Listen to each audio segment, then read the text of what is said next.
Hello दोस्तों, मेरा नाम है पी गौतम शनय। आप सबको मैं वेलकम करता हूं मेरे यूट्यूब चैनल पे। तो आज मैं आपको दिखाने वाला हूं मेरा सीए फाउंडेशन जून 2024 अकाउंट्स की सर्टिफाइड कॉपी, जिससे जो जो इस अटेम्प्ट में फेल हो गए हैं और सितंबर अटेम्प्ट में लिखने वाले हैं वो लोग ये पेपर को देखकर एनालिसिस करें कि कैसा लिखना है, किस तरह मार्क्स मिलते हैं, सब कुछ आपको पता चले। क्या इसे ग्रेस मार्क्स देता है, सब कुछ आपको ये वीडियो में मिल जाएगा। आपका बस एक ही काम है, वीडियो सब मैं बना लूँगा, आपका काम है सिर्फ बैठने का आराम से और ये वीडियो देखने का। और आप आपका एग्ज़ाम अच्छे से देखकर एग्ज़ाम को फोड़कर आपका रिजल्ट मेरे कमेंट बॉक्स में लिखने का।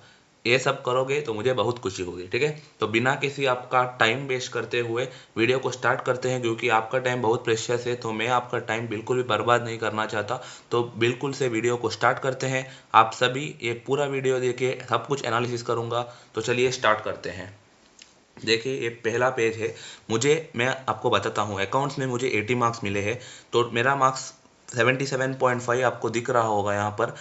मतलब राउंड ऑफ करें तो 78, मतलब आईसीआई ने मुझे 2 मार्क ज़्यादा देकर 80 दिया है मेरे रिजल्ट में।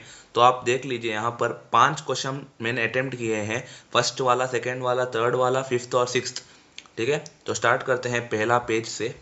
तो पहले मैंने सिक्स्थ का question number A part attempt किया था, क्योंकि मैं कंपनी अकाउंट्स में बहुत बढ़िया था। मतलब मुझे कंपनी अकाउंट्स बहुत पसंद था, मुझे कॉन्फिडेंट था कि वो आराम से हो जाएगा। तो पहला क्वेश्चन 6A सॉल्व किया था। तो वो क्वेश्चन मॉड्यूल के कॉन्सेप्ट पे बेस्ड था, क्योंकि मॉड्यूल में भी ऐसा सिमिलर टाइप का क्वेश्चन था। वही क्वेश्चन उन्होंने थोड़ा थोड़ा घुमा के दे दिया है।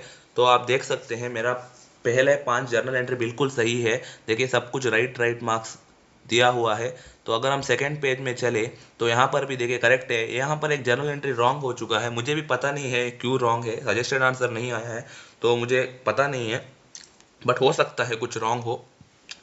और एज सच मुझे पता नहीं है। अमाउंट ठीक लिखे, अमाउंट में राइट डाला हुआ है, यहाँ पर रॉन्ग हो सकता है। जर्नल एंट्री में कुछ प्रॉब्लम हो सकता है, सजेस्टेड आंसर आने के बाद ही पता चल जाएगा कि क्या गलती है। और उसमें आपको फाइनल अकाउंट्स भी करना, मतलब बैलेंस शीट करके दिखाने को भी बोला था वो क्वेश्चन में। देखिए मैंने भी किया है ठीक से, नोट्स टू अकाउंट बनाया है, बैलेंस शीट। उसके बाद क्या होगा, यहाँ पर भी जनरल रिजर्व में कुछ ना कुछ गड़बड़ी हुआ होगा, इसलिए रॉन्ग डाला हुआ है। वर्किंग नोट भी मैंने बनाया था, आप वर्किंग नोट ज़रूर बना कर आइए, क्योंकि वर्किंग नोट बहुत बढ़िया रोल प्ले करता है। अगर आप वर्किंग नोट अच्छे से नहीं बनाओगे तो आपको मार्क्स एज सच नहीं मिलेगा, आपको मार्क्स कम ही मिलेगा। मैंने वर्किंग नोट भी बनाया था कि कितना अलॉटमेंट में आया, कितना एडजस्ट करना है, कितना ट्रांसफ़र करना है। एज सच रिडेम्पशन वाला क्वेश्चन था। तो आपको मैं दिखाता हूँ कि मुझे उस क्वेश्चन में कितना मार्क्स मिला है।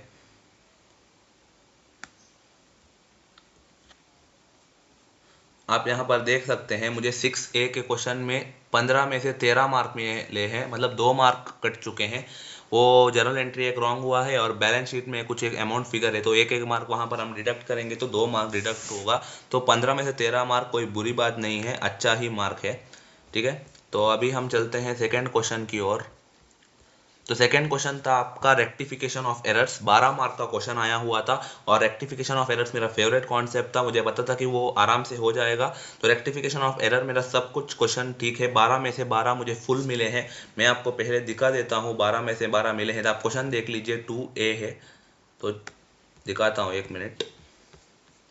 यहाँ पर आप देख लीजिए, 2A में मुझे 12 में से 12 मार्क मिले हैं, ठीक है। 12 में से 12 मिले हैं 2A में। और 2B में अभी दिखा लेता हूँ। डेप्रिसिएशन का क्वेश्चन रेट्रोस्पेक्टिव मेथड से आया था, मैंने थोड़ा ही किया था, उसमें 8 में से 3 मार्क मिला है मुझे, वो भी दिखाऊंगा आपको।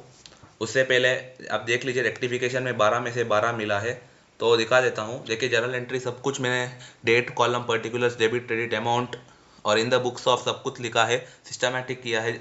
लेडजर फॉर्मल, मतलब एंट्री भी ठीक से किया है, फॉर्मेट भी बहुत अच्छे से बनाया हुआ है। आप देख लीजिए मेरा सारा एंट्री सही है। 12 मार्क का क्वेश्चन था, 10 टाइप का जर्नल एंट्री दिया था, 10 जर्नल एंट्री भी करेक्ट है। और मैंने सोचा 2 मार्क किस लिए देंगे, इसलिए मैंने सस्पेंस अकाउंट भी बना लिया है, इसके लिए भी मुझे बिल्कुल 2 मार्क मिले हैं। टोटल 12 में से 12 मिले हैं। तो नेक्स्ट क्वेश्चन है वो डेप्रिसिएशन, मैंने आपको पहले से दिखा दिया था। 8 मार्क में मुझे 3 मिला है। मुझे डेप्रिसिएशन क्वेश्चन मैंने पहले जब मैंने अटेम्प्ट करने को गया था तो मुझे पता था कुछ क्वेश्चन में गड़बड़ी है, इसलिए मैंने लास्ट को छोड़ दिया था, 2 पेज छोड़कर आगे चला गया था। लास्ट में मुझे टाइम नहीं मिला, कितना पता था उतना करके आ गया। देखते वक्त सब कुछ करेक्ट है जो मैंने अमाउंट लिखा है।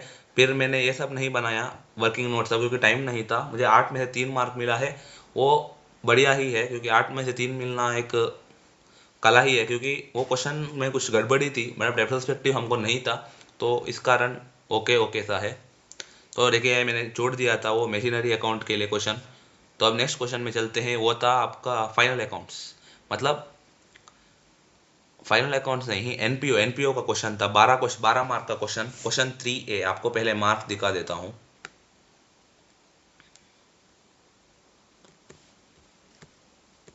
आप देख लीजिए 3A में मुझे 12 में से 12 मिला है। देखिए 12 में से 12 मिला है 3A में, और 3B में 8 में से 8, मतलब मुझे 20 मार्क्स में 20 मिला है थर्ड क्वेश्चन में। आप देख लीजिए 12 में से 12 एनपीओ का क्वेश्चन, 8 में से 8 वो डिसोल्यूशन वाला क्वेश्चन।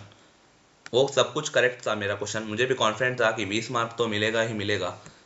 फिर भी आपको दिखा देता हूँ मैं क्वेश्चन, थोड़ा जूम कर लेता हूँ आपको अच्छे से दिखे इस कारण से। एनपीओ का क्वेश्चन आप देख सकते हैं, मैंने सब कुछ बनाया है in the books of income and expenditure account, और सब कुछ अमाउंट, एक भी मिस्टेक नहीं किया है, ठीक से दिखाया है। क्योंकि इवैल्यूएटर अगर हम अच्छे से बनाएंगे तो इवैल्यूएटर इंप्रेस हो जाता है, और एक बार इवैल्यूएटर इंप्रेस हो जाता है तो वो आपको मार्क्स दे देता है, क्योंकि उसको भी लगता है कि बच्चे में तोड़े तो स्ट्रेंथ है, उसको पास करने की ज़रूरत है।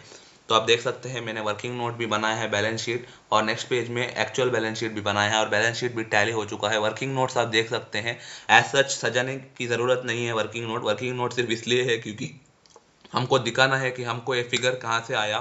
फॉर एग्जांपल आप देख सकते हैं, तो सब्सक्रिप्शन अकाउंट सब है, सब्सक्रिप्शन रिसीवेबल 27,000 आया कैसे, हमको वो सब दिखाना पड़ता है वर्किंग नोट में। वर्किंग नोट ऐसा सजाने की ज़रूरत नहीं है, जस्ट आपको एज इट इज़ लिखना है, जो आपने कैसे कैलकुलेट किया अपने मन से वही आपको लिखकर प्रेजेंट करना है। कि वैल्यूएटर को मुझे दिखाना भी आता है, सिर्फ करना ही नहीं आता है, प्रेजेंट करना ज़रूरी है। तो आप देख सकते हैं मैंने अच्छे से प्रेजेंट किया है। लाइब्रेरी बुक डेप्रिसिएशन आप देख सकते हैं, फर्नीचर का डेप्रिसिएशन कैलकुलेट करके, स्पोर्ट्स इक्विपमेंट का भी कैलकुलेट किया है, सब कुछ किया है। एंट्रेंस फीस को भी 50% कैपिटलाइज करना था, तो वो भी किया है। नेक्स्ट मैंने बोला था आपको डिसोल्यूशन का वाला क्वेश्चन, रियलाइजेशन अकाउंट 3, इसमें भी मुझे 8 में से 8 मार्क मिले हैं, सब कुछ करेक्ट है। आप देख सकते हैं मेरा प्रेजेंटेशन, यहाँ पर डेबिट क्रेडिट सब कुछ लिखा है, रियलाइजेशन अकाउंट भी लिखा है। यहाँ पर आप AC मत लिख लीजिएगा, अकाउंट फुल लिख लीजिएगा, क्योंकि वहाँ पर भी मार्क्स कटने की चांसेस है। और फॉर्मेट मुझे ऐसा पता नहीं, मैंने फॉर्मेट बनाया था क्योंकि मुझे इवैल्यूएटर को इंप्रेस करना था एट लास्ट। आपके आंसर में दम होना चाहिए, प्रेजेंटमेंट भी बहुत ज़रूरी है। अगर आपके आंसर में दम है, प्रेजेंटमेंट उतना अच्छा नहीं है, तो आपको मार्क्स कम मिलने की संभावना ज़्यादा होती है। तो आप अच्छे से फॉर्मेट बनाने की भी कोशिश कीजिएगा। आपका मेन मुद्दा लिखना है, और उससे भी ज़्यादा मुद्दा प्रेजेंट करना है, क्योंकि प्रेजेंट करने से ही आपको अच्छे मार्क्स मिलेंगे। प्रेजेंटमेंट प्रैक्टिस करते रहिएगा, ठीक है। तो आप देख सकते हैं मेरा आंसर, पार्टनर्स कैपिटल अकाउंट भी सब कुछ सही आंसर आया है, और cash and bank account last को टैली हो जाना चाहिए था, टैली हो गया। आप यहाँ पर भी मैंने वर्किंग नोट बनाया था कि क्रेडिटर्स उसको देना है, उसको देना है, सब कुछ मैंने क्लियरली कर लिया है। आप देख सकते हैं इसमें से भी 8 में से 8 मार्क मिले हैं, सब कुछ क्वेश्चन ये। फिर मैंने क्वेश्चन 1 का A अटेम्प्ट किया है, आप देख सकते हैं यहाँ पर देखिए 2 मार्क दिया है। ट्रू और फॉल्स 6 में से 6 मेरे करेक्ट है, तो सब कुछ में मुझे अच्छा मार्क दिया है। सिर्फ क्वेश्चन 1A में कितना दिया है, 1 मिनट,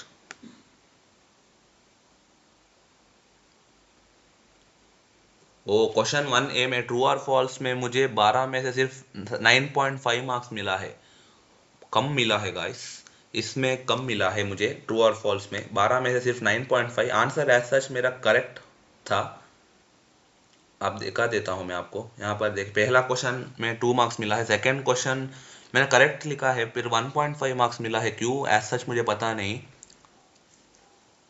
सिर्फ पहला क्वेश्चन में मुझे 2 मार्क्स मिला है, और बाकी सब कुछ में 1.5 1.5 1.5 1.5 टोटल 9.5 मार्क्स मिला है मुझे 1A के क्वेश्चन में, ट्रू और फॉल्स। फिर उसके बाद आता है 4 मार्क का जनरल एंट्री GST का क्वेश्चन, तो वो भी मैंने किया है। GST का क्वेश्चन आप देख सकते हैं, 4 एंट्री करना था, वो 4 एंट्री करने के 4 मार्क, और मुझे 4 मार्क मिला है एज सच क्वेश्चन 1 के C में।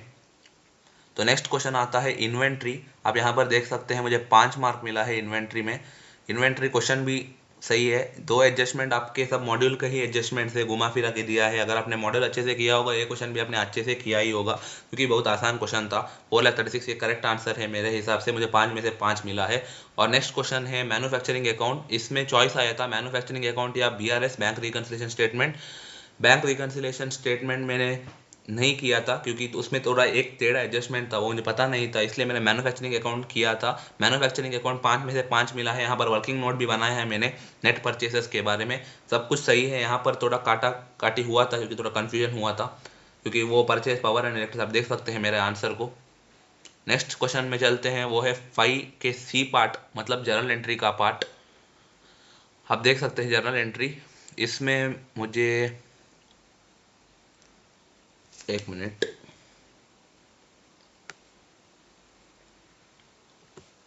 मुझे 5C में 10 में से 6 मार्क मिला है, ठीक है।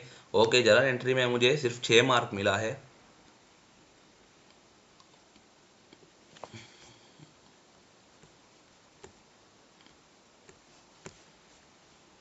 आप देख सकते हैं जर्नल एंट्री, यहाँ पर कुछ गड़बड़ी हुई होगी इसलिए रॉन्ग डाला है। अमाउंट सही है, जर्नल एंट्री में कुछ प्रॉब्लम है, वो सजेस्टेड आंसर आने के बाद ही पता चल जाएगा कि मैंने एज सच क्या गलती किया था।